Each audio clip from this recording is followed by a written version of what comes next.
Hello बच्चों, so let's understand this question. So the question is asking why one cannot refuse a payment made in rupee in India. मतलब कि अगर मान लीजिए जैसे आपने कोई सामान लिया 5 रुपए का इरेजर, तो अगर आप दुकानदार को 5 रुपए देंगे इंडिया में तो वो उस पेमेंट को रेफ्यूज क्यों नहीं कर सकता।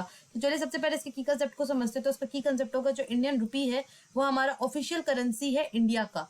अब यहाँ पे क्वेश्चन क्या पूछ रहा है कि अगर हम इंडिया में पैसे देते हैं तो हम कोई भी उसको रिफ्यूज क्यों नहीं कर सकता। तो सबसे पहला है कि is as a medium of exchange accept किया गया है।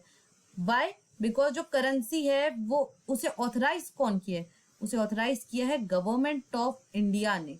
और दूसरा जो हमारा लॉ है वो उसे लीगलाइज करता है कि आप रुपीस को यूज कर सकते हैं as a medium of payment जहां भी आप उसे यूज करना चाहते हैं। इसीलिए कभी भी आपको जैसे ट्रांजैक्शन करने रहते हैं तो वो रुपी में ही होंगे क्योंकि लॉ ने उसे लीगलाइज किया है।